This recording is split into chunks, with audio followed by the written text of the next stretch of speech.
Mate, how are you? It is so good to have you here with me for another episode of the Exponential Performance Podcast. Now, in this episode, Lessons from the Lab, we jump into ice baths. Not literally, but we're going to talk about them. Are ice baths actually helping your recovery, or are they performance decreasing? We're going to take a look at that. Lessons from life. We're going to talk about how to train effectively with kids. A little bit of an insight into what I have found. And then we answer a question from a listener about protein. Should you be having animal protein or plant protein? We'll take a look at that. And before we get into that, just a quick question for you. If you had 1 minute to live, what would you do in that 1 minute? I'll give you some time to think about it while we play the intro, and then we'll get back to it. Let's get into it. Welcome to the Exponential Performance Podcast. Join sports scientist and performance coach Maddie Graham to find out how to train smarter and maximize your performance no matter who you are. G'day, mate. Welcome to episode 9 of the Exponential Performance Podcast. Thank you for joining me. It is awesome to have you here, and I hope you had time to think about what you would do if you had 1 minute left to live. Now, the reason I ask this is that just the other weekend, I had one of the athletes that I work with randomly ask me, what would I do if I had 1 minute left to live? I sort of scratched my head. I wasn't too sure where they were going with this. I was kind of a bit worried, actually, because I had been prescribing some pretty hard training sessions, and I wasn't too sure if this was actually a threat on my life. But what they came up with, and it made me laugh to no end, was that if they had 1 minute left to live, they would do an interval, because they said that the intervals that they had been doing seemed to last a lifetime.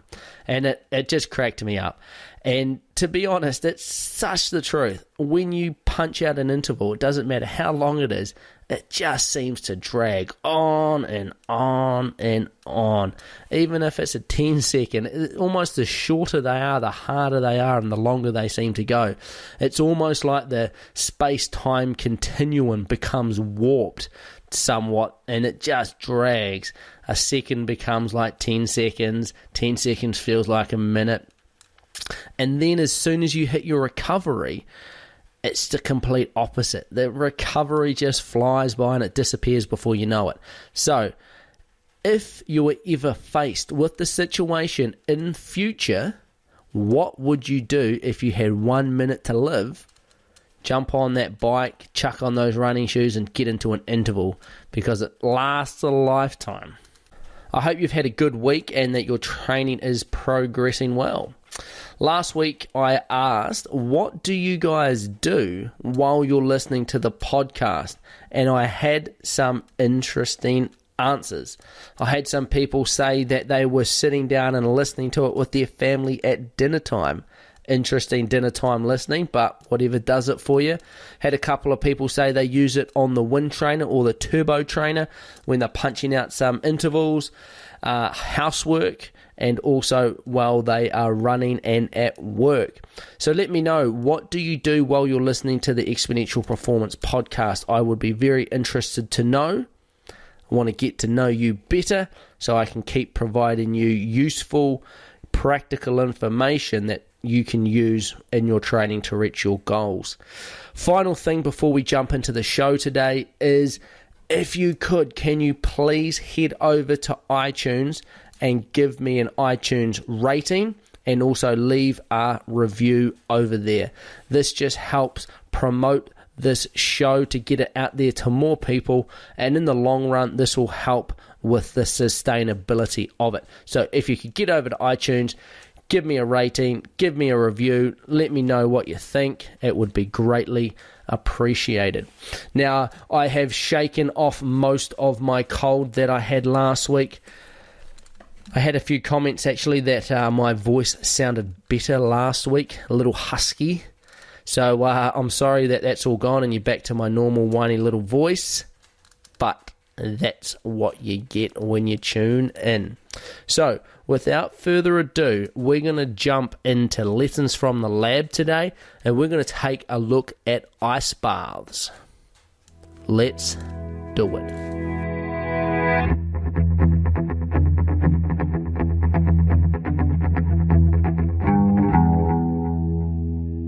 In today's lessons from the lab, I wanted to dive into ice baths or cold water immersion.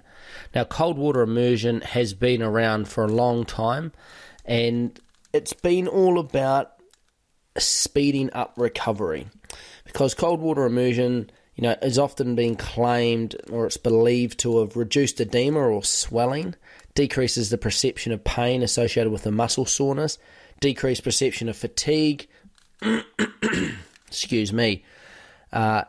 alters localized blood flows, alters localized tissue and core temperature, changes heart rate, reduces muscle spasm, reduced tissue inflammation, reduced muscle damage, and improves range of motion. So that is what people have always believed cold water immersion helps with, but many of these things aren't actually supported by research. And in fact, there's almost little to no evidence to support some of those. So let's take a look at cold water immersion or ice baths and really have a think about how it could potentially help or hinder your performance. So what is cold water immersion? No doubt if you've played a team sport, you've probably done them following training or following games. Or if you're a multi-day endurance racer, you may have used them yourself between days to get ready for the next day's racing.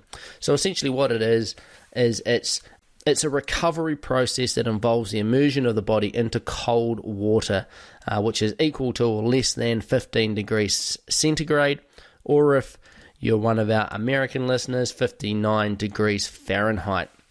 This usually happens immediately after exercise in an attempt to, in inverted commas, enhance the recovery process. However, cold water immersion at best is only shown to have a small impact on recovery. So how does cold water immersion improve recovery? Well, there's been a lot of research around cold water immersion, but the primary mechanisms for why it actually may improve recovery are still not fully understood. However, the following theories have been suggested. There's a constriction of the blood vessels. So what happens is the blood vessels get smaller, reducing blood flow to the area. There's a pain relieving or an analgesic effect of the cold water. So if you've ever sprained your ankle and it's been really sore, no doubt you put cold water, put it in the river, put an ice pack on it. The cold actually reduces the pain sensation by just decreasing the firing rate of the nerves. There is a reduction in the inflammatory pathways. So the swelling that happens whenever you have an injury, soft tissue injury, that swelling is inflammation. Adding cold water or ice to the area reduces that inflammation. Doesn't mean it's a good thing, it just reduces the inflammation. There's also a hydrostatic pressure. So whenever you get into water, the pressure that's squeezing on your body squeezes the fluid back up towards the heart. And an interesting side note is this is why when you swim, you need to go to the toilet or use the bathroom quite often, or especially after you finish. And this is why if you're ever swimming in a kid's pool, you can guarantee there's a lot of pee in it, because the kids can't help but pee because of this effect. So what happens is you get into the water, the hydrostatic squeeze, so the water pressing on your legs or your lower half of your body, squeezes all of your blood and all of your lymph back up to your thoracic area, into your thoracic cavity. And what happens is the baroreceptors in the chest by the heart, what those little pressure sensors detect is that we have too much blood, because the pressure is increased because all the blood is being pushed up from our lower body. Those baroreceptors then fire a bunch of different messages off through the body, and it stimulates the kidneys to produce more urine to get rid of some of our fluid in our blood, our plasma, to decrease that pressure. So if you're swimming, that is why you always need to go and use the toilet. And that's why if you are in a kid's pool, do not put your head under the water, because it's probably primarily pee. Anyway, I digress. The final reason, or the final theory that has been proposed for how cold water immersion improves recovery is simply the placebo effect. By getting in that cold bucket or that cold wheelie bin of water, you feel as if you're doing something. After all, the All Blacks do it. Top competitive teams do it. So if you're doing it, it probably feels great. So while those are the proposed mechanisms, does it actually improve recovery? Let's take a little bit of a closer look. So there are a number of research papers out there that show cold water immersion does speed up short-term or acute recovery by decreasing the inflammatory pathways, as we talked about. However, does reducing the inflammatory pathways actually mean you have sped up recovery, or are you just removing some of those symptoms of not feeling good, and at the end of the day you're just feeling better, but you haven't actually physiologically recovered? It's kind of like when you have a headache. You take some paracetamol and instantly you're, in inverted commas, better, but you haven't actually got better or addressed the underlying problem. You've just masked the symptoms of the head pain. It could be that you were dehydrated, that you had, eye strain from looking at the computer for too long. Those are the underlying problems, but you've just masked the symptoms. Same sort of thing goes with cold water immersion. The problem is that if you are consistently reducing the inflammatory process after training, there is a potential, and research has shown this in both endurance training and also resistance training, that there seems to be some decrease in adaptation over time with this repeated use of cold water immersion. And while this research is relatively new and we don't know the full extent behind it, it's probably a good thing to avoid following training on a consistent chronic basis, as in using it after every training session, because it only might be a slight decrease in your adaptation to that training session, but that little adaptation added up over multiple training sessions, multiple training weeks, months, then we start to get decreases adding up over time. So we know that it might improve short-term recovery, as in it makes you feel better the next day, but in terms of actually speeding up your recovery to make you recover better, it may not actually do that, and in fact it may hinder your training adaptations over time.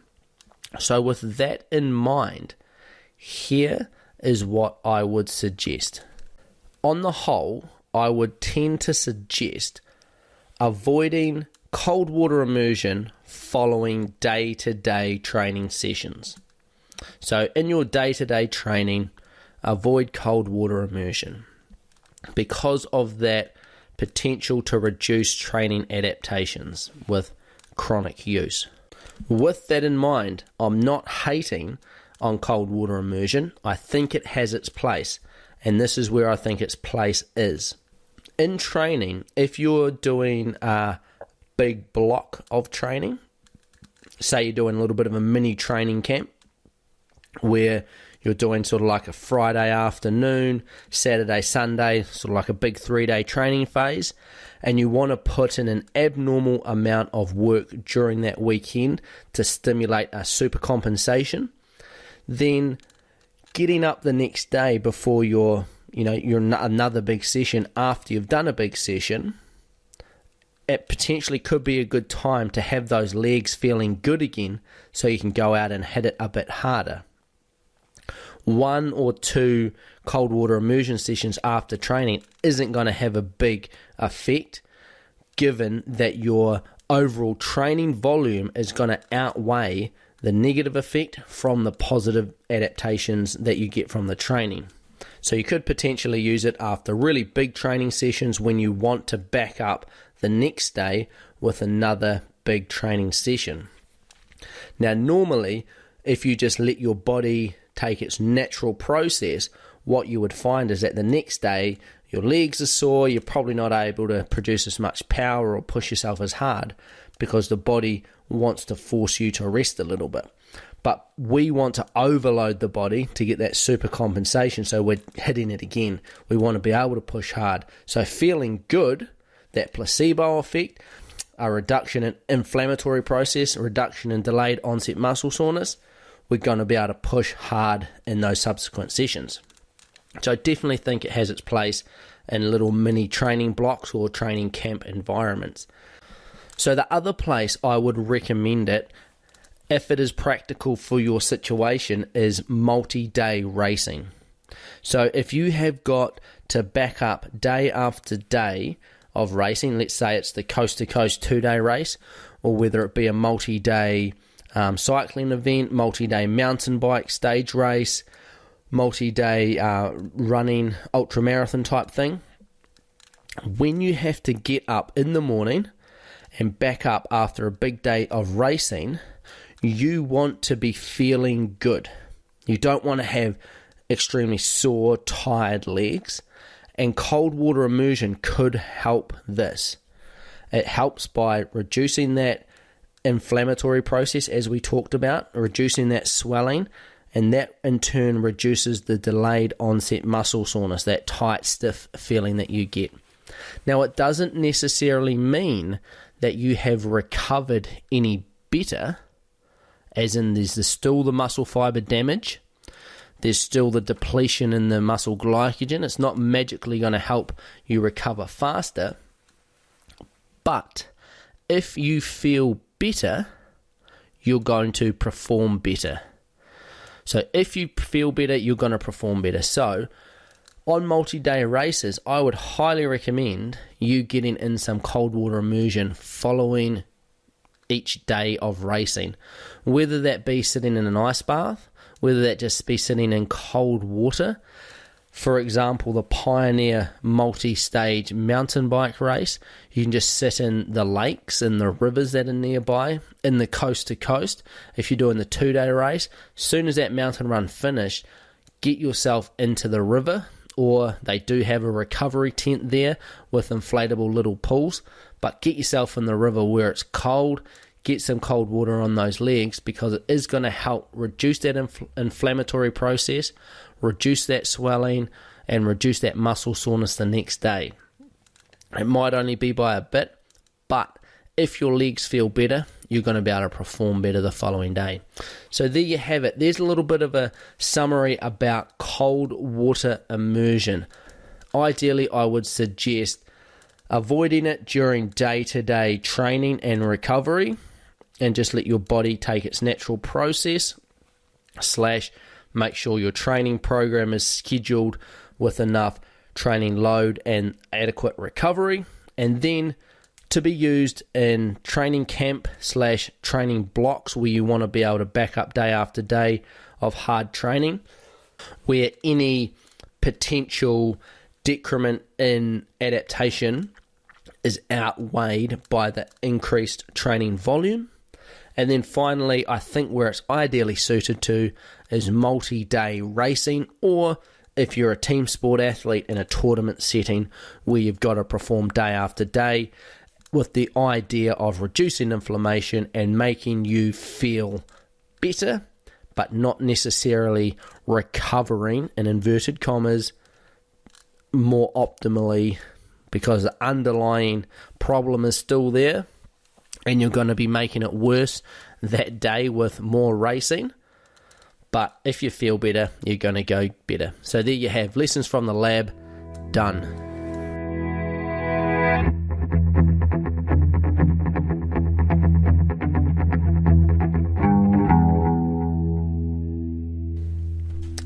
In today's Lessons from Life, I wanted to tackle training with kids. So coming up 4.5 years ago, I went from having all the time in the world to train.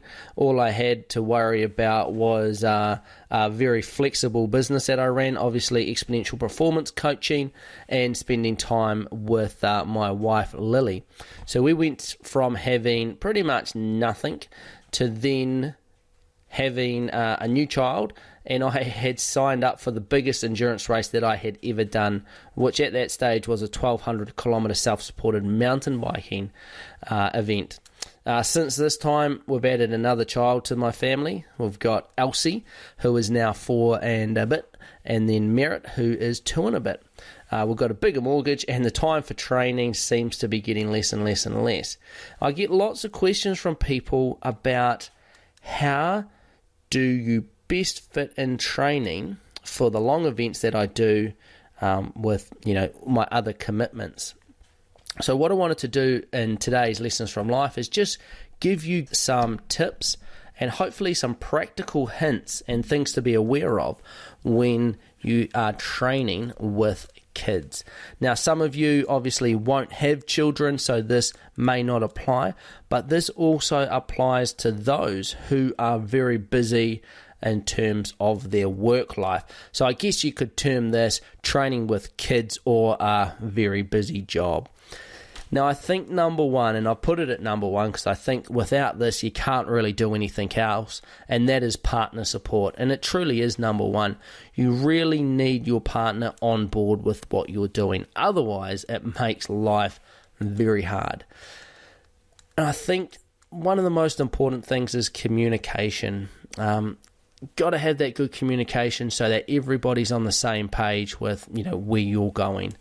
And then obviously, you've got to make some compromise so that everybody is happy. For me, I was a part-time stay-at-home dad as well, so being self-employed, I can be quite flexible with what I do. So I would often, take part of the day shift and then, get into some work at night, but then also balance training on top of that. And I think one of the big things is that you really need to change your mindset about how you approach training. Just because you used to train a certain way or a certain time or with certain people, now you might not actually be able to do that. So I think a change in mindset is critical.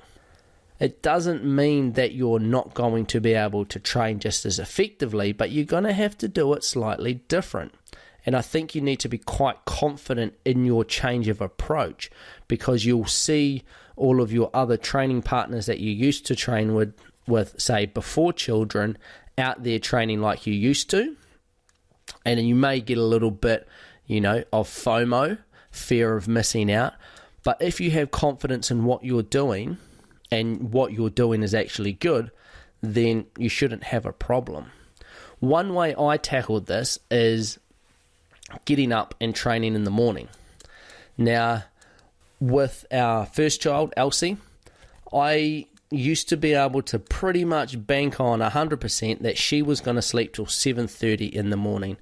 So if I got up early, there was a really good window of opportunity to train in the morning, get home as everybody was getting up, and help out with the morning routine without any problems. And 7:30, you can get up and get a good couple of hours of training in before 7:30 without too much problems.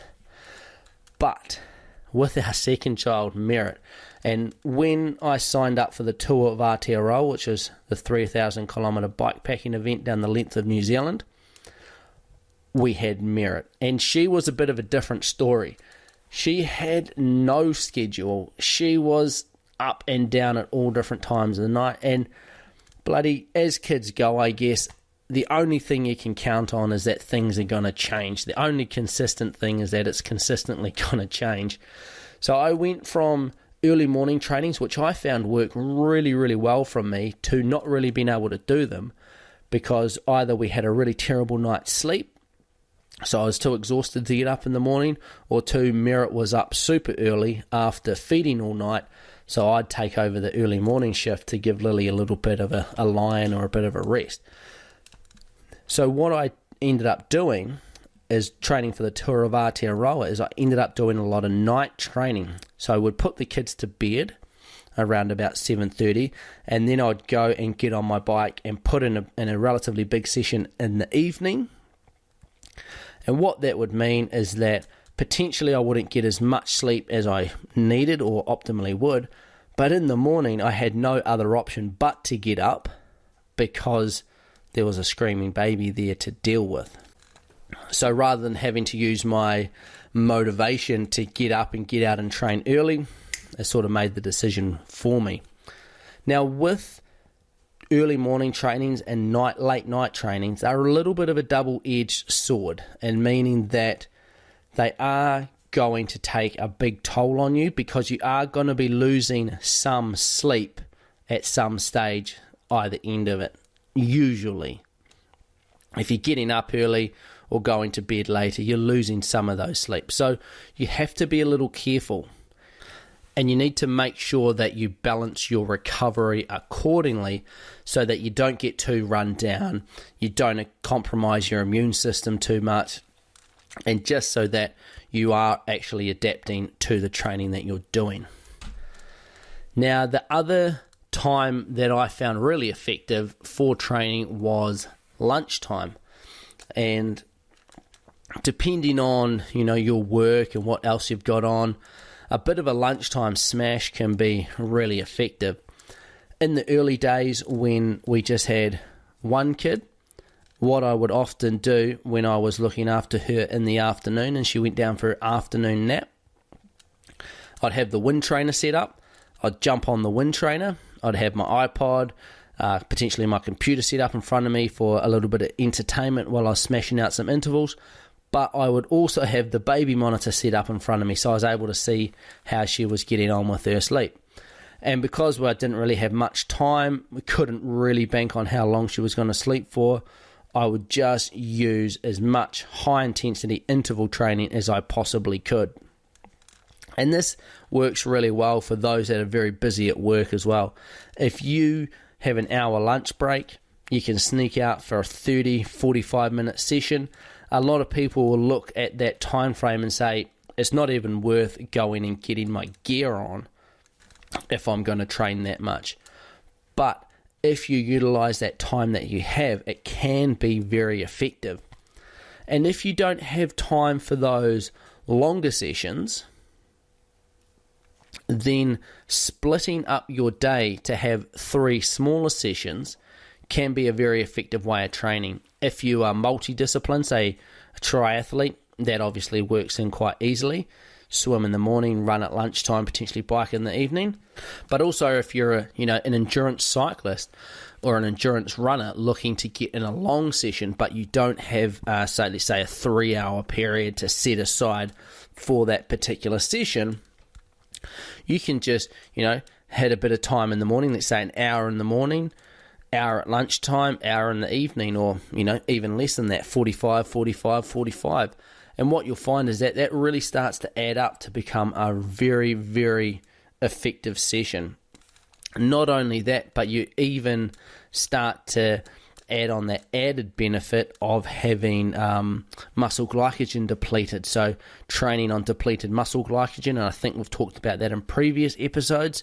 I'll go and hunt that out, and I'll put a link in the show notes over at the Exponential Performance Coaching website, so you can go and listen to the stuff about training with depleted muscle glycogen. So if you are creative, you can definitely get in some really good quality training, even if you've got a busy family life with kids and work, or whether it's just a busy work life. One way that I really like to get my training in is by incorporating my family as well. Especially your sort of low intensity training can be quite effectively done with kids. Most weekends we head out for a family hike or a tramp, and often it includes the kids being in the backpacks and us carrying the kids up a hill. And while it's quite low intensity, it is a highly effective, aerobic or strength endurance type workout. Walking, pushing a buggy, running, pushing a buggy, riding with the kids in a trailer, all those things, while they're not as, good as if you were just to head out and do your specific training, it is a way of getting some good low-level aerobic conditioning in while spending time with the family, which at the end of the day, for me, is really, really important. The final thing I'd say is, you really do need to reassess your goals. You need to have a good think about what's important and where you want to invest your time. Because at the end of the day, that's all we really have, really, isn't it? Is our time, and then we decide where to put it. One of my big goals in life has been, an incredible parent. I don't exactly know what that looks like, but I have a feeling that a good part of it is time and spending time with the family. So that's what I put a lot of my emphasis on. And my athletic goals, I guess, do suffer, or my athletic endeavours do suffer a little bit because of that, but that's, one of the choices that we make in life. The other thing I'd say is, and it comes back to this reassessing your goals a little bit, is play to your strengths. If you still want to be competitive, look at where you are most competitive when you're stretched for time. I used to race a lot of multi-sport and adventure racing, and I just really couldn't find the time to invest into that while still being competitive on that stage. So what I opted to do was to focus on mountain biking, and in particular ultra endurance mountain biking. I find that I can still be quite competitive in that. So it gives me that competitive, that feeling of being competitive and that enjoyment of that competitive environment, and being able to ride quite strong still on reduced training. Whereas if I was trying to race multi-sport and adventure racing like I used to, I probably couldn't be as competitive, and I would have to put a lot more time into my training. So those are some bit of practical tips and tricks that I have used to help me train with a busy family life, with the introduction of 2 kids into our lifestyle, and continually diminishing amount of time to invest into training. So if you've got kids or a really busy life, I hope that helps you with your training. I'd be very, very pleased to hear if you have any comments. What are some strategies that you use to get your training in when you've got a busy schedule lined up with kids' activities, school, after school activities? How do you do it? I'd be very interested to hear. So that's Lessons from Life for today. Now we're going to jump into some Q&A from a listener that tackles animal versus plant protein. Let's have a listen to it.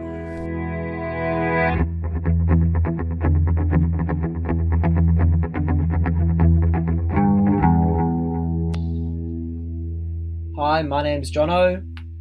I compete in spec ski and ocean ski.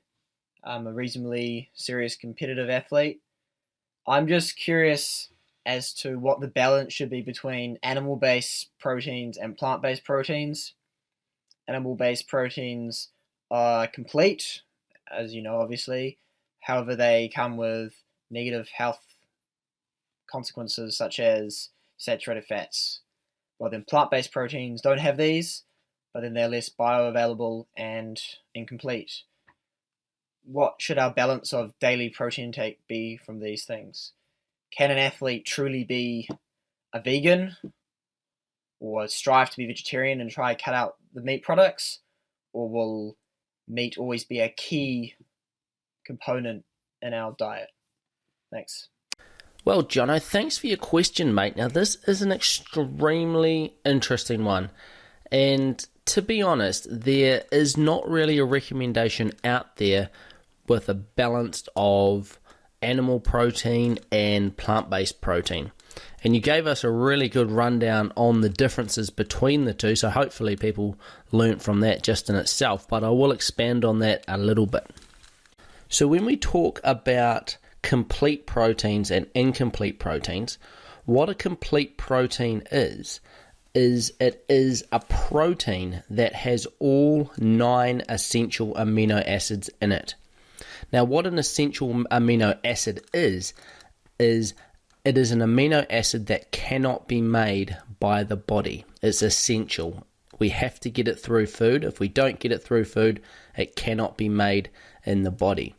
Now, depending on where you read, there's somewhere between 20 is the number that's often thrown around, but now it's sort of been bumped up to 22 amino acids that make up our body. So there's 22 different Lego pieces that make up the human body. 9 of these pieces can only be gotten through food, whereas those other ones, once we consume a mix of amino acids, they are able to be produced on their own within the body, so they're non-essential. So as you pointed out, animal proteins are complete. They have all 9 essential amino acids in them, so when you put them into the body, along with the amino acid pool that's already in the body, we should be able to make any protein that is required. Now, generally, there is the recommendation out there for endurance athletes that you should be having about 1 to 1.6 grams of protein per kg of body weight per day. So there's no distinction between whether you should have animal protein or plant-based protein. When you eat protein, doesn't matter what source it is, once it's in your body and broken down into those little amino acids, that's what really counts at the end of the day. So it doesn't matter whether you're getting it from animal sources or plant sources, as long as you're hitting that 1 to 1.6 grams of protein per kg of body weight per day. For most endurance athletes, that will be spot on. Now, what about plant-based proteins? Many plant-based proteins are incomplete, meaning that they don't have those all 9 essential amino acids in them. However, there are some plant foods or plant-based proteins that do contain all 9 essential amino acids and are therefore complete. So quinoa is a key one, which is a complete protein. And in fact, a little side note for you, NASA are looking into raising it and how to grow quinoa, because they're planning on using quinoa when they finally get interplanetary space travel happening. So quinoa in the future will probably be what people that are traveling to different planets are fed on, because it is, 1, a carbohydrate, but 2, also a complete protein. So quinoa, if it's good enough for NASA's interplanetary space flights, probably good enough for you to get your protein in there as well. Buckwheat, soya, and soy are also complete proteins that are from plant sources. So there are complete proteins that come from plant sources. With that in mind, there's also a lot of incomplete plant proteins out there. But if you mix them together, such as rice and beans mixed together, the amino acid profile that you get from that mix will give you complete protein breakdown. Once it's in your body, all 9 essential amino acids are there. So coming back to the question, I guess, can an athlete function properly on plant-based proteins? And the answer is yes. We see it all the time. There's a lot of vegan and vegetarian athletes out there that aren't supplementing with animal proteins. Obviously, vegetarian athletes may consume eggs and dairy, which would give them those complete proteins there as well. But there are many successful vegan athletes out there, not just in the endurance world where carbohydrates is the really important thing for the performance, but also in the strength and power world and even the bodybuilding world, which I guess you could argue where protein is the most important when it's all just about making more muscle. So at the end of the day, yes, you can, function well as an endurance athlete. And like you said, you're a spec and a surf ski racer on plant-based protein. It just requires a little more thinking up front, I guess, if you're not used to consuming plant-based proteins. And what I'd recommend is just having a nice variety of the different protein sources from plant foods so that you are getting that nice blend of different amino acids, so the amino acid pool within your body is ready to go whenever you need to make those different proteins within your body. So I hope that helps. If there are any vegetarian athletes out there, please leave a comment about your favorite blend of different plant-based proteins. What do you use? What do you find best? What do you find works best after a really heavy training session? Potentially, when there's been a lot of muscle damage, whether it be a strength session, really hard hill climb session, a long race. I would be very keen to hear, some first-hand experience from vegan and vegetarian athletes out there. I hope that helps answer your question, Jono. Please, if you do have a question, send me in a voice message. Head over to the Exponential Performance Coaching website under the podcast tab.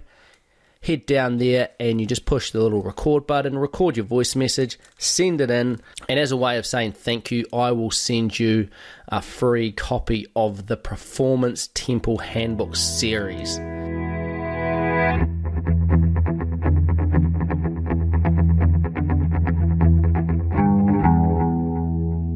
Alrighty, mate, that is a wrap for this week's Exponential Performance podcast. I hope you have, 1, enjoyed it, and 2, found it useful. My whole aim for this podcast is to provide practical, real-world information that is backed by science and also proven in the field so that you can use it to help you achieve your goals. If you have any questions or you have any topics that you'd like me to cover in future episodes, please head over to the Exponential Performance Coaching website, leave me a voice question over there, and I will get it on the show in future episodes. Finally, it would be greatly appreciated if you could head over to the iTunes website, give this podcast a rating, and also leave a little written review. It's just simply something that you enjoyed about the podcast. Something nice, quick, easy. It'll take you a couple of minutes and it will go such a long way to helping this show grow and become sustainable into the future. That's enough from me. I look forward to talking with you next week. But until then, get out there and train hard. But remember, train smart.